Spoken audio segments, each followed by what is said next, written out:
right, 45 minutes, busy schedule. Yeah, I know. And I was just had a meeting right here in Fairfield before this, and I was like, I got to leave that one short and come here. And what do you think? Should we just dive right in? Yeah, let's do it. Okay.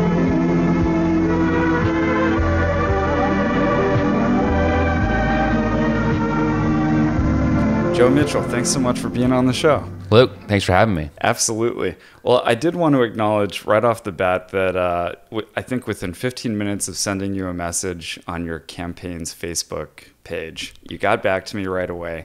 And within minutes, we had scheduled this interview. So I really appreciate that. Yeah, well, I'm excited to be here and always up for robust conversations on what's happening in our community and what's happening around the state.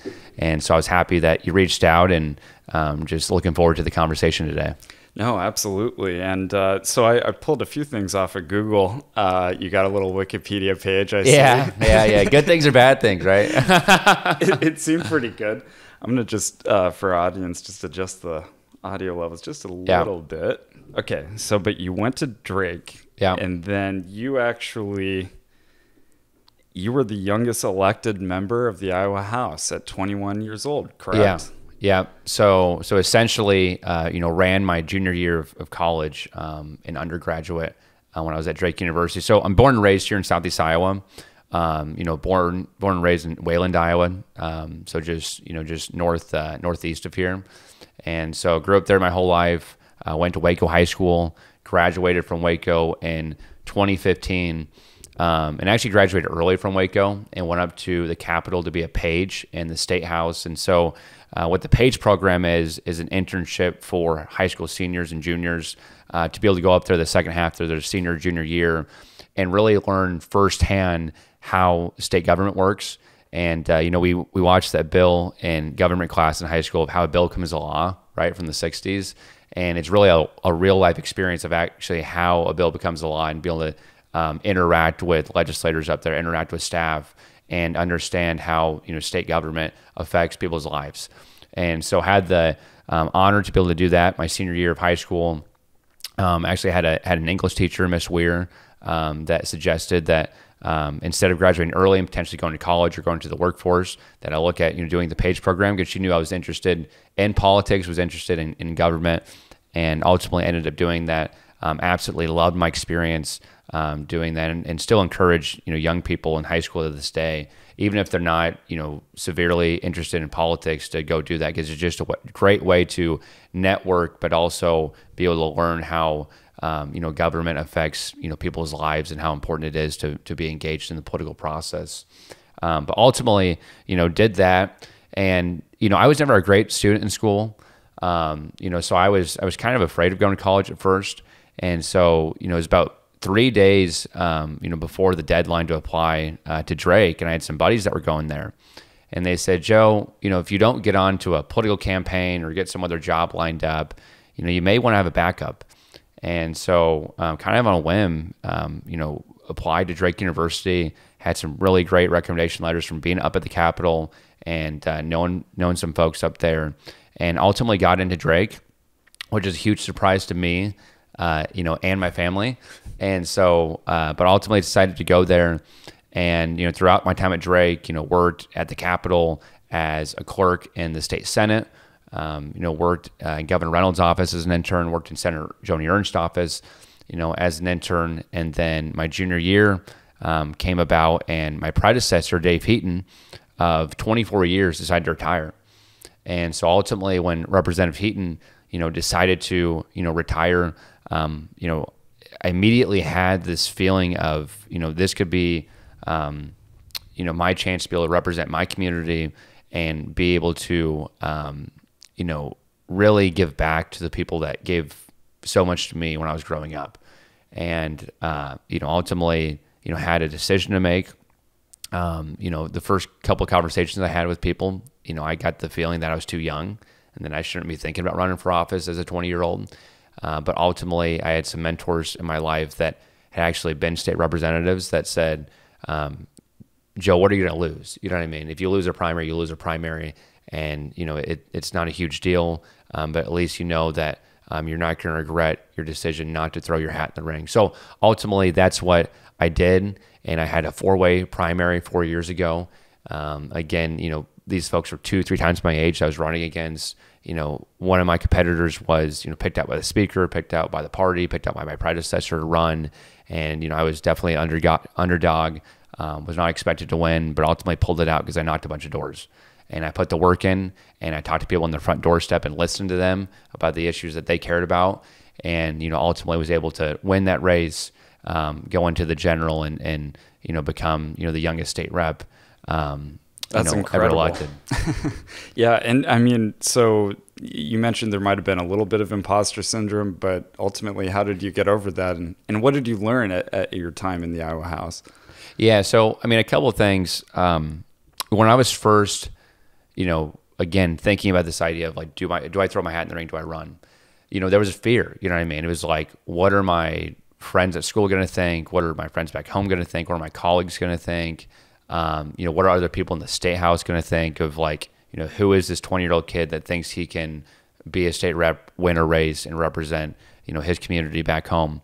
But ultimately it was certain people in my life, that I respected that had been up there before, that had encouraged me to run.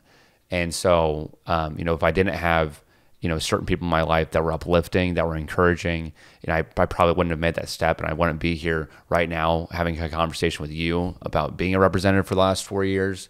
So ultimately, it was overcoming that fear, and since then, I've tried to encourage as many young people as possible to get involved in the political process, to throw their hat in the ring, and to really get outside their comfort zone.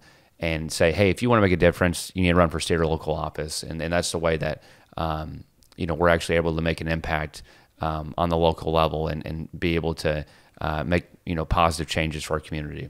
So what are those issues that are most important to you? What are your biggest values here in your current position? Yeah, of course. So, it's interesting as your time through the legislature, as my time through the legislature, my views, I think, have been fairly consistent on, what I'm focused on. And so I'll kind of give you, my initial campaign, right? The first campaign that I ran, we ran on 3 things. That was a balanced budget, making sure that we're always being responsible with the taxpayers' money, and always making sure that, our state has a balanced budget. And of course, we have a balanced budget constitutional amendment, which helps us, be able to correctly be able to have a balanced budget. But second of all was small business friendly policies. And that means, cutting taxes, cutting regulations and red tape for our small business here in the state of Iowa. My parents are small business owners. They started a company 18 years ago making orthopedic braces for babies with club feet. And we've been able to impact, millions of young children around the world be able to walk. Because of this invention my dad came up with and worked with doctors at the University of Iowa. Their manufacturing plant is in Wayland, Iowa, only manufacturing plant there, right? Wow. Employed 35 people around the community. But so that was always near and dear to my heart, is small businesses around the state. And then the third thing I ran on, my first time around was rural school public education funding, specifically emphasize on the rural, because that's what our district is. Again, I went to Waco High School, Class A high school. I had 30 kids in my graduating class. And I continue to see these inequities across the board, between urban schools and rural schools on funding. And so luckily a few years ago, they started the Transportation Equity Fund to give additional dollars specifically for busing and for travel to our rural schools. And so that's been, a big priority of mine the past few years. But when I first ran, those are the things I ran on. And, even in, the Republican primary, I guess when I first ran as well, I always wanted to have a consistent message, whether I was in the primary or general. And one thing I was frustrated with in politics was when people would change their messaging from the primary to the general. And it was like they're two different people. And so, that was always something, growing up and working at the Capitol, I was like, I don't want to do that, right? I don't want to go on, run on, God, guns, and babies in the primary, then all of a sudden switch to healthcare, education, infrastructure, and the general. I think there needs to be a balance. People need to be consistent with their main points and priorities. And so, that was something, my first campaign, when I was essentially just myself that was working on it, was the campaign, kind of points and talking points I came up with, and very consistent to what, we're running on now in my campaign. So now, this year, what we're running on is good jobs, great schools, and more freedom. And so, essentially, again, how I break that down is, we got to make sure we continue to have good jobs here in our part of the state, in Southeast Iowa, good paying jobs, where we can have folks, making, a larger salary, a larger wage, but also making sure that post-pandemic that, folks that haven't necessarily went back to work yet start to go back to work. And so one of those things that we did in the legislature this year was pass unemployment reform that says, hey, you don't need 6 months to go find a job to get back to work if you've lost your other one. And we have 60,000 job openings here in the state of Iowa. And so, making sure that folks are going back to work here in Southeast Iowa so we can continue to build businesses, build wealth for our communities, and ultimately, create a positive change for our communities through a economic system that works for everyone. And then number two, great schools. Again, still am and will always be a big believer of our rural public schools, and making sure that we got to have funding for those folks, and we got to have appreciation for teachers, and for administrators that are doing a good job. Folks that are not indoctrinating our students, that are not teaching curriculum that is divisive, but folks that are doing their job right. Like when I went to school, I felt like all my teachers did a fantastic job of teaching the basics and the necessities of what every kid needs to learn. And so rewarding teachers that are doing their job right, administrators that are doing their job right. But we can't be short-sighted necessarily and start defunding every school district just because something in Des Moines or Ames or Iowa City school districts have done something. We got to not have a one-size-fits-all. But the other thing is too, we got to make sure that parents have choice. And so whether that means the public school, whether that means parochial school, or whether that means homeschooling, making sure that wherever they're going to send their students, wherever they think is the best place to educate their children, that those different avenues and institutions have the correct funding and the correct folks around him and support system to make sure that every child in the state's getting a good education.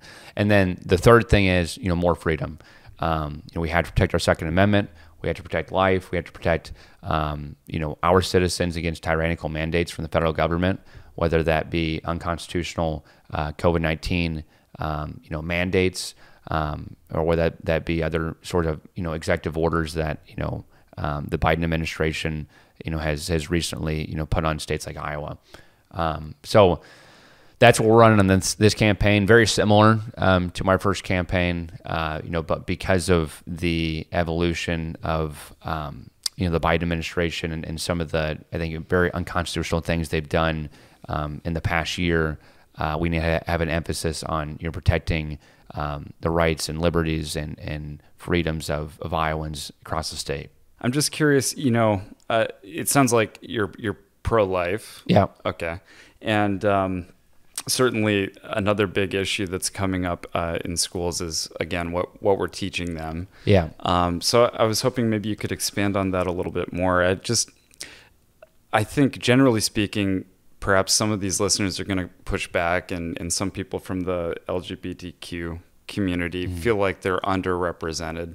Yeah. So I'm just wondering what the balance might look like there in your mind.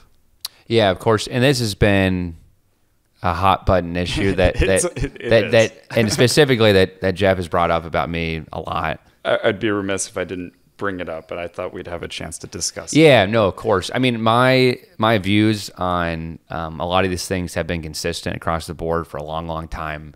I believe that we need to treat citizens equally under the law, no matter who they are, no matter what their race is, what their gender is, what their sexual orientation is, regardless of what demographic that you may be in or that you identify as. We need to make sure that people are treated equally under the law. And I'm not going to, back up that statement. I think that's a pretty simple thing that all human beings and all people should agree with. But the other thing is too, is like, I'm a big believer that, when people are adults, they can make their own decisions, right? And so, again, I think part of the discrepancy and the misinformation out there maybe about, some of my viewpoints, I think when you're an adult, you can have consensual relationships with, other adults who are consenting. And, people, I think, can make their own decisions. And I think when you're under 18, your parents should absolutely know what's going on. I don't think that, teachers and administrators should be withholding, very private information about, how, children in school may be thinking about their sexuality, things like that. And so there's been this narrative out there, in my opinion, and I think it's pretty objective, that, I want to have LGBTQ curriculum taught to 6-year-olds, which is like, isn't true. I've never said that. I've never condoned that.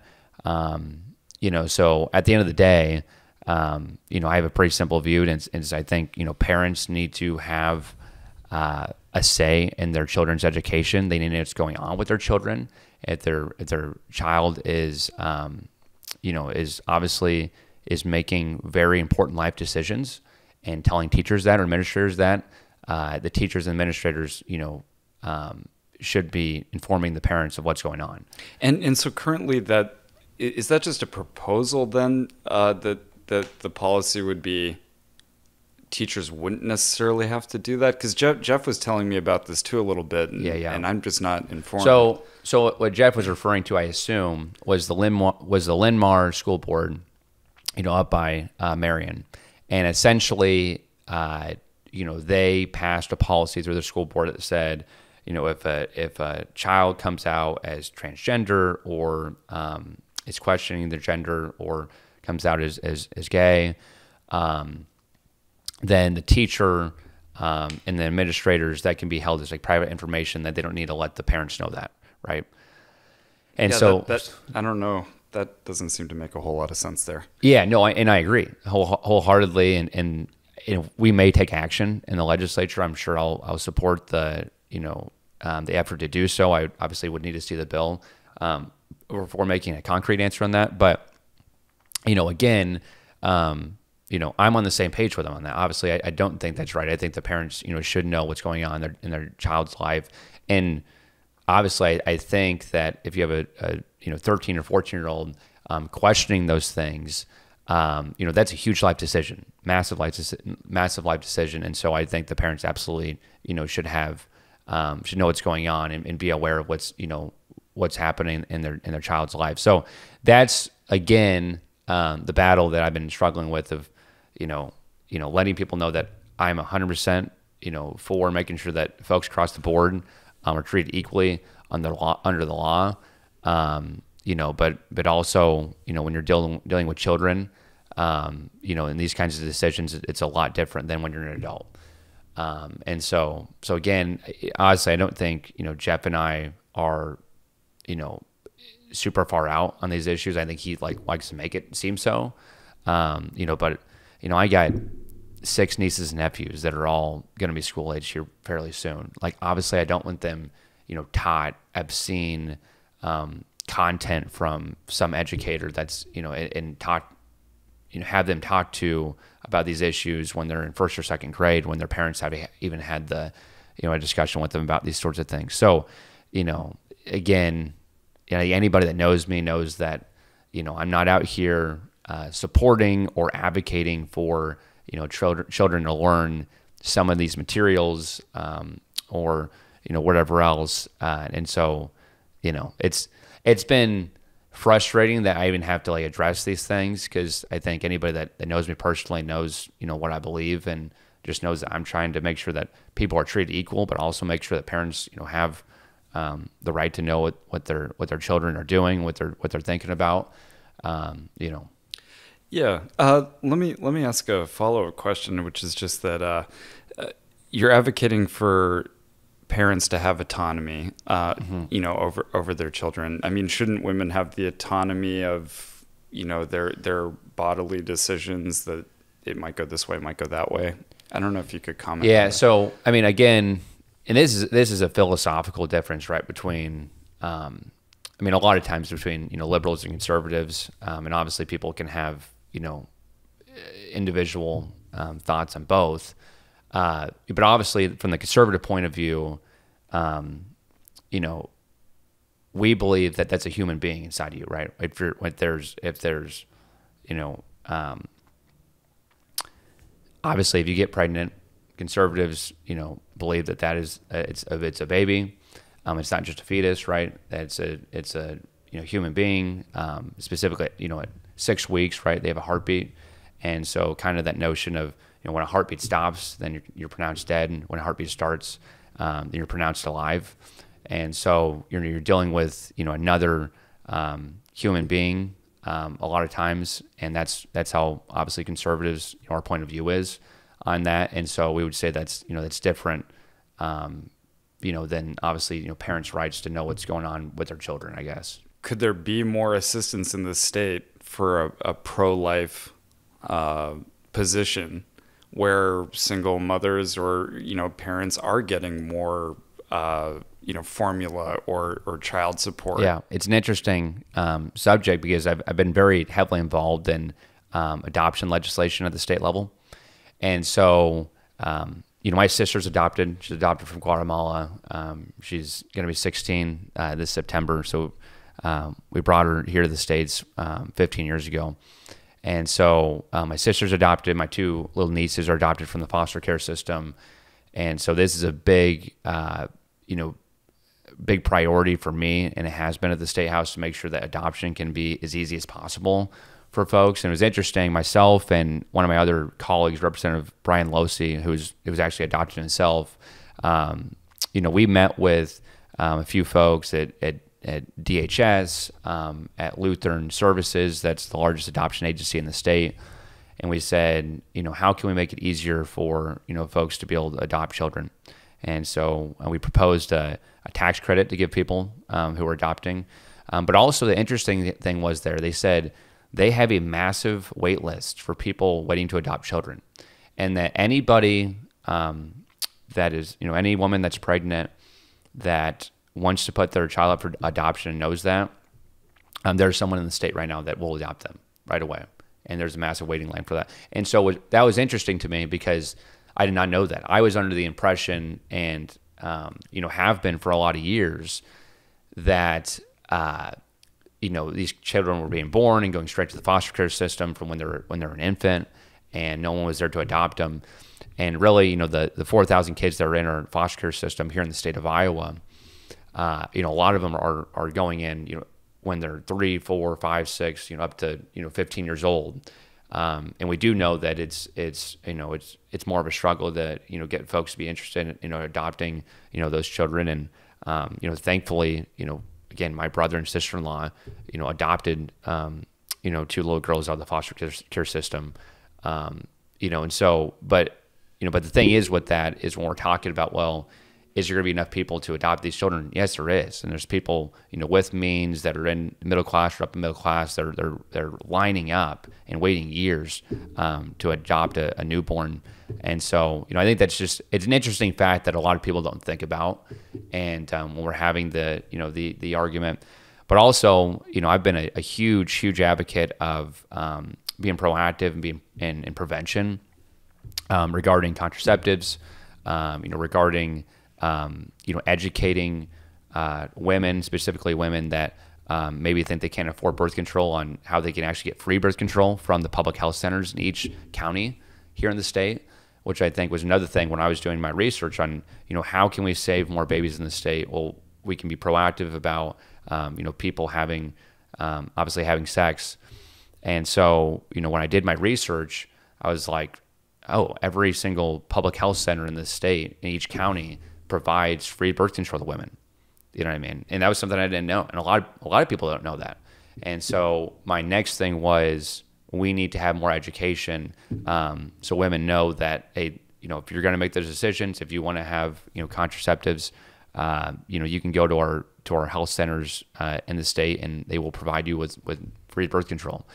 And I always tell people, even on the most divisive issues like abortion, a lot of Republicans and Democrats can agree that we need more prevention and being proactive, about saving lives and saving babies, and ultimately that common ground is going to be on contraceptives. Okay. I know our time's limited today, so I'll get to a few of our other topics too. But I was curious what your thoughts were on how we handled the pandemic. What were some of our strengths, and how would you have maybe approached it differently with hindsight? Yeah, of course. Well, I'm, largely in the camp of we should have not shut down things. That we had clearly way too many businesses shut down for way too long. And it was a problem from the federal to the state level, and it was an unprecedented time. And so you can only fault people so much. Thankfully, we had, Governor Reynolds here in the state of Iowa. They quickly opened up the state, quicker, I think, than any other governor across the country. You had governors like, Governor Ron DeSantis, Governor Kristi Noem, which also, opened up their states, fairly quickly, and let people, get back to their regular lives and to be able to work and, create their businesses and continue to live and make an income. When I think back to March of 2020, and I remember, when Dr. Fauci and President Trump were on those press conferences every day, and I remember watching those at my house, and just thinking about like how crazy it was that we were shutting down the whole entire country. Right, everyone was staying home for 15 days. It's funny because 15 days to stop the spread, and we're still, I guess, in 15 days to stop the spread because there's still places in the country that are closed down and that have vaccine requirements and that have mask requirements. But I just remember that feeling of like this is America. What is going on? You know what I mean? This is not how things are supposed to work. The fact that the government can mandate that your businesses are shut down and give you outrageous fines for opening up, and just being able to serve people at your gym or your coffee shop,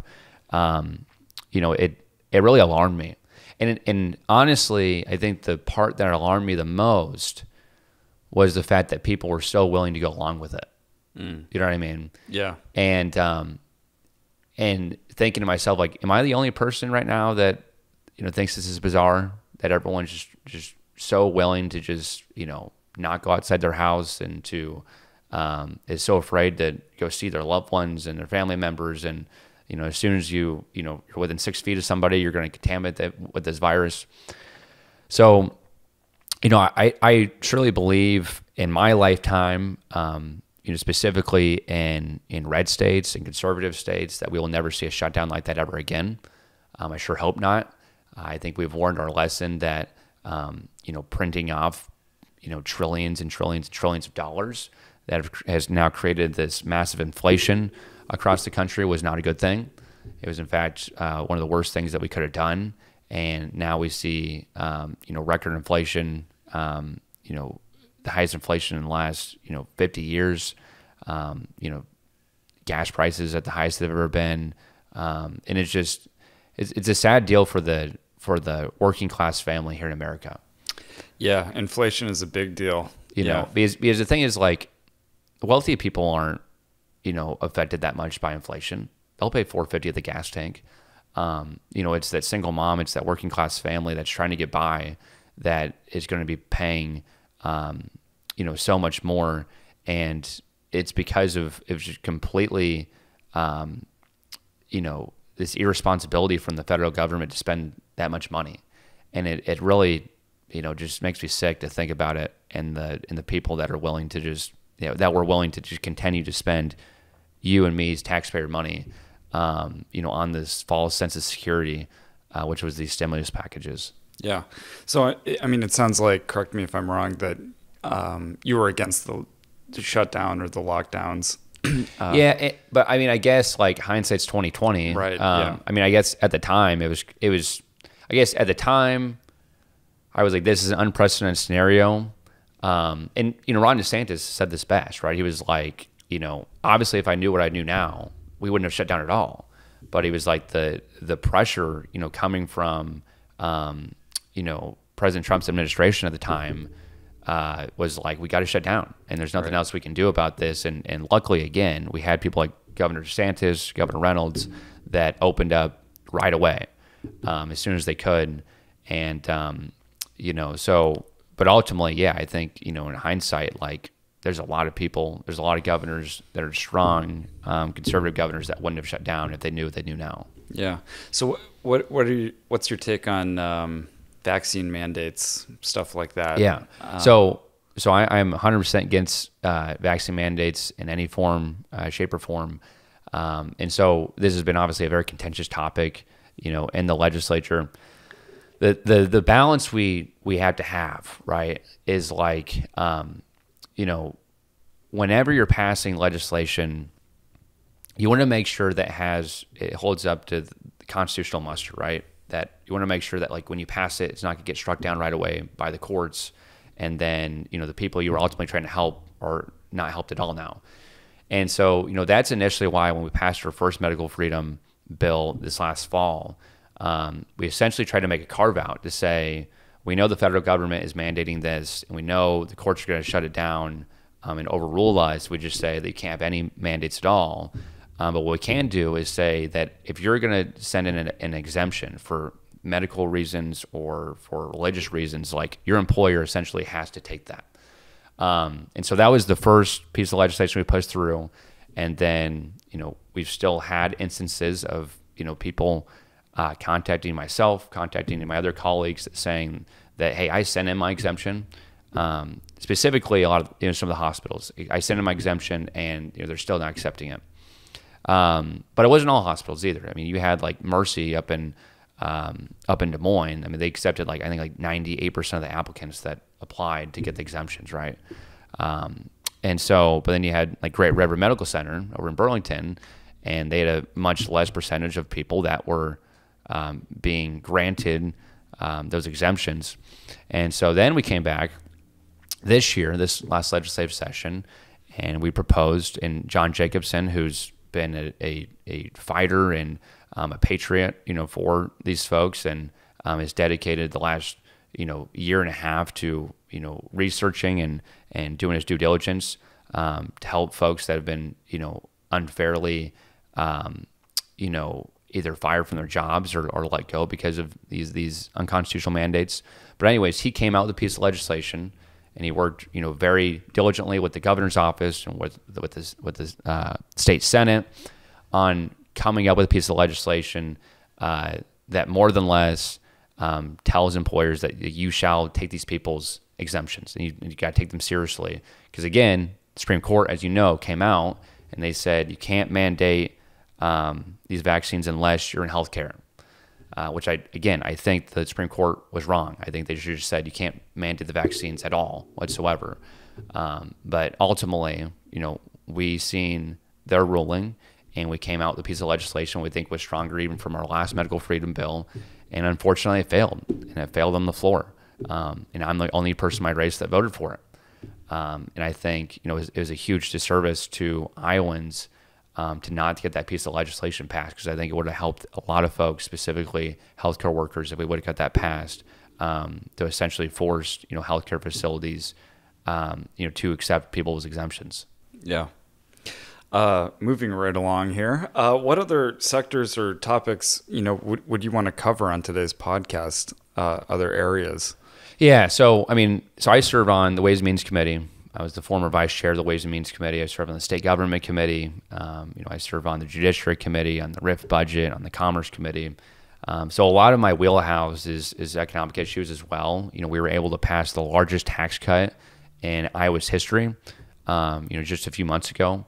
And so I think single-handedly the best bill we've ever been able to pass in the legislature since I've been there. And so I was very proud, of that bill that we got passed and got to the governor's desk and that she signed. right before the State of the Union response. But essentially what that did is said that if you're a retiree, that you will no longer pay tax on your income taxes.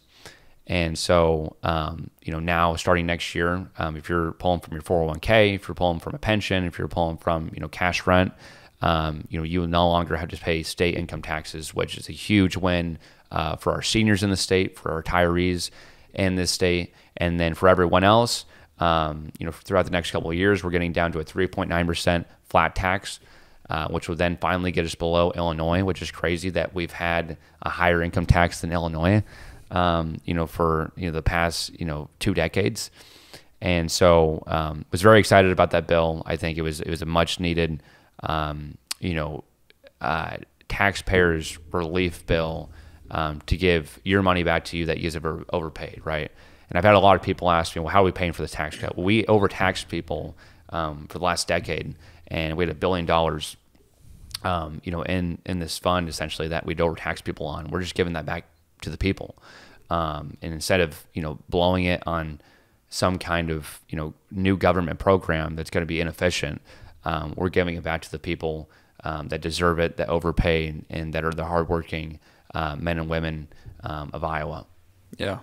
I wanted to come back to something you said earlier on in the episode, which was being in support of small family-run businesses and cutting a lot of the red tape. So again, as I stated, my folks have a small business.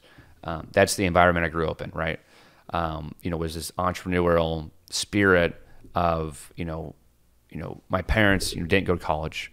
They grew up in extremely working class, families, and were able to, create this business that now has blessed, millions of people around the world to be able to, get braces to help folks walk. And so, I essentially look at their stories, the American dream. My dad grew up in a trailer park his life, right? And again, didn't go to college, was a terrible student, but could work with his hands and, was a hard worker and started this business out of a garage. They just got done paying off our single-story ranch home out by Washington, Iowa, and then put it all up to start this business. We could have lost it all. And I look at their story of resilience and just hard work and dedication as this example of what anybody can do here in America if they put in the work. And if they just put their head down and continue to push forward. And so that's always been a huge priority of mine in the legislature, is make sure that we're treating small businesses fairly and with dignity, and making sure that they can be as successful as possible if they're putting in the work. How does this relate to, say, all of the I don't know. I always got a ton of hog farms in this state. And when I hear about cutting red tape, I'm thinking, okay, well, what's this going to do to our waterways and various environmental policies that, we as Iowans want? Clean air, good soil, clean water. Yeah. So, and obviously this is a contentious topic here in Jefferson County, right? And it has been for a few years. It's interesting though, because back in the 80s, there was more hog confinements here in this county, far more than there is now. And so, again, the technology that has advanced to, make sure that hog confinements are put up, that there isn't the runoff and the spill off that there has been in years past, is tremendous. And as, technology has, positive things and it has negative things. But the technology that, hog farmers have now to be able to reduce smell or reduce toxic waste from going, into rivers and streams, into waterways is, I think, significantly better than it's ever been. When we're talking about private property rights, I think it's ultimately wrong to tell someone that owns land that wants to put a hog confinement or turkey confinement there that, you're not able to do that because we have a cap, right? And so, ultimately, I think, farmers should be able to put up, additional hog and turkey confinements. I think, our state has benefited greatly economically because of our our livestock farmers that we have here in the state. I'm not saying that there shouldn't be any regulations or rules at all of the setbacks that they have to be from folks' houses, but I definitely don't think there should be just a complete and total moratorium on that. I think that agriculture is the heart of this state, and we've been greatly blessed because of the entrepreneurs and the innovators in the agriculture sector, and also we have a significantly more affordable food because of the hog and turkey confinements, and that's a fact. If you didn't have the mass production of hogs and turkeys and other livestock in the state, then you would not have the affordable food that people enjoy today. So, yeah. What's your take on renewable energy sources here in Iowa? Yeah, and I'm just guessing that there's probably more that we can do to incentivize it. Yeah, I'm not saying it isn't good, but could it be improved upon? Yeah, of course. So it's not a secret. I've been a supporter of renewable energies in the state, including solar and wind, and we've had a strong history in the state of Iowa of supporting solar and wind. We were one of the first states to really have a robust system to support both of those programs, and it's been very bipartisan between Democrat administrations and Republican administrations. I do think as much as we can advance in trying to get renewable energy, including solar and wind, to a place where the free market, completely and totally, they can compete with other, alternative forms of energy. I think, obviously that's the best, thing for the future, but we're not to that place yet. And I do think it's important, that we advance, certain renewable energies that we know that are better for the environment. And I think, again, that's a bipartisan thought overall. And I've worked, obviously with people on the other side of the aisle to try to continue the solar tax credit here in the state, to continue the wind tax credits that, different companies like Alliant Energy and MidAmerican get in the state. So I've always been a supporter of that. Again, I think any way that we can continue to, support these industries, but also, help them move towards, a free market, competitive nature with, other forms of energy is ultimately the goal. But, also making sure that, we don't remove them off tax credits too quickly, where we're just going to completely stop, any new development of renewable energy in the state. I'm just curious, what do you think are our biggest strengths here in Iowa? What could we improve on the most? What might be the number one priority? Yeah, so I think the number one priority for the state right now, and I hear this time and time again, is workforce.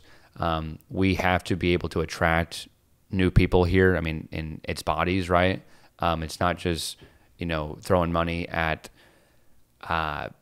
different programs to train people and get them more educated, but it's like we just physically need more people here, specifically in rural Iowa.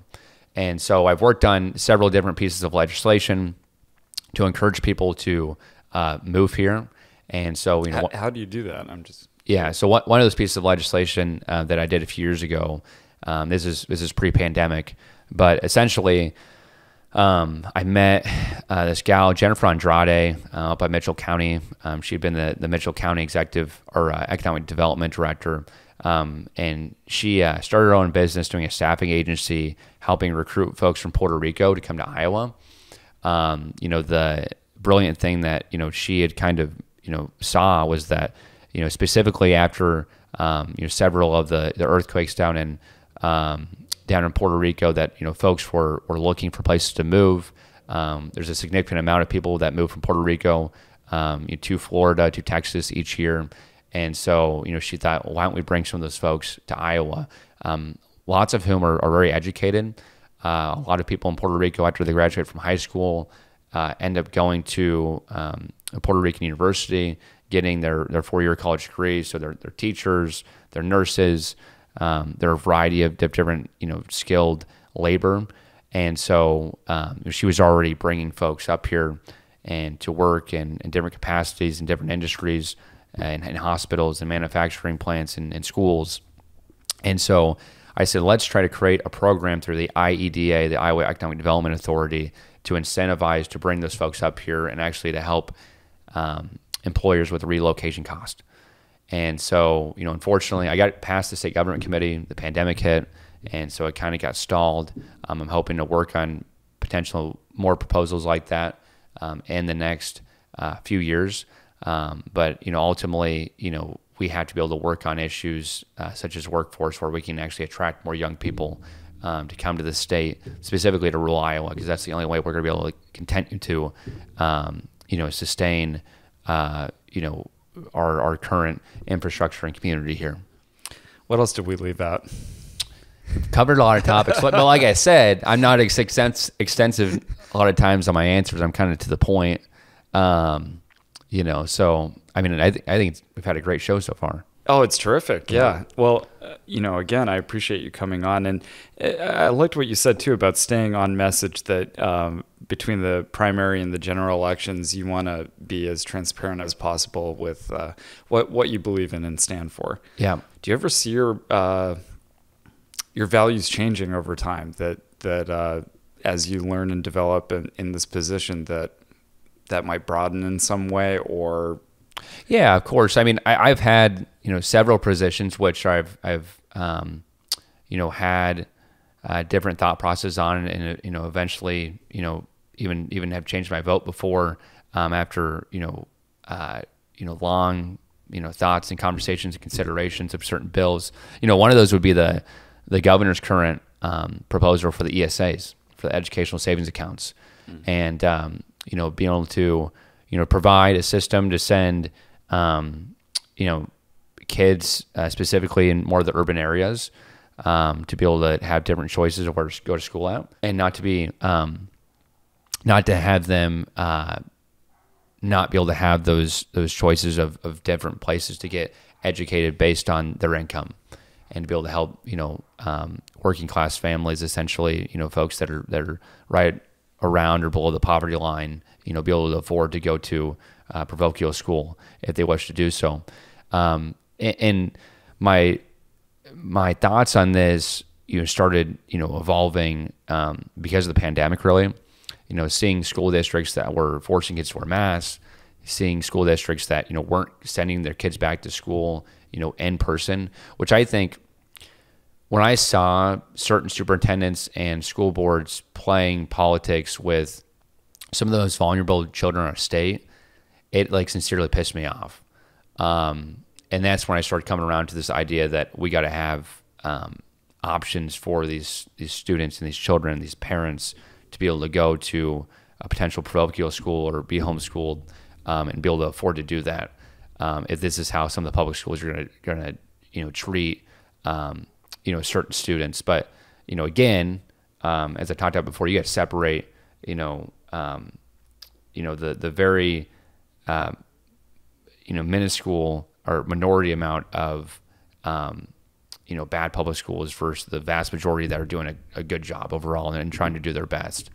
And so but ultimately the governor's proposal she came out with actually gives additional funding to some of the smallest schools in our state, which I think is a good thing. It helps rural Iowa out, but then also just caters it towards the more urban areas, which I think have a lot larger problems curriculum-wise there.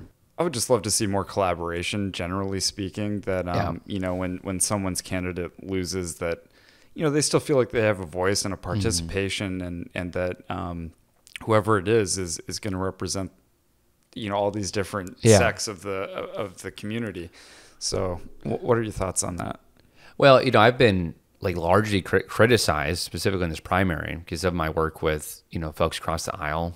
But the thing is I tell people is we're all humans, right? We're all Americans. We have, we may not think it a lot, but when you start getting into a conversation with somebody, we all have, certain shared values, and I've worked with, certain people across the aisle on this renewable energy stuff, with some of my workforce stuff I talked about. And so, again, I think that's what, people want us to do. I don't just represent Republicans, right? I don't just represent conservatives. I represent everyone in this district. And I know I had, people across the aisle vote for me as well because of the way I approach things. I feel like I'm level-headed a lot of times about, a lot of different issues. And even if I don't agree with you, I'm at least going to, listen to you and, make sure that, I hear you. And so, I think that's important as when you're a public servant is like, even if you don't agree with people 100% of the time, at least, trying to find, somewhere, some common ground that we can agree on and we can work on, together, but also, remembering that, you represent everyone in your district. And even though you can't always vote the way that they want you to vote all the time, you can at least make sure that they know they're heard and that that their thoughts matter. Wonderful. Well, look, I sincerely appreciate you coming on the show and talking with me today. I'm going to guess and say we didn't cover absolutely everything, but I hope I gave you a platform here to convey your thoughts and ideas with us. And yeah, well, I appreciate having me on, and it was a fantastic discussion. I had a lot of fun. So hopefully we can do this again. Looking forward to seeing the podcast when you put it up.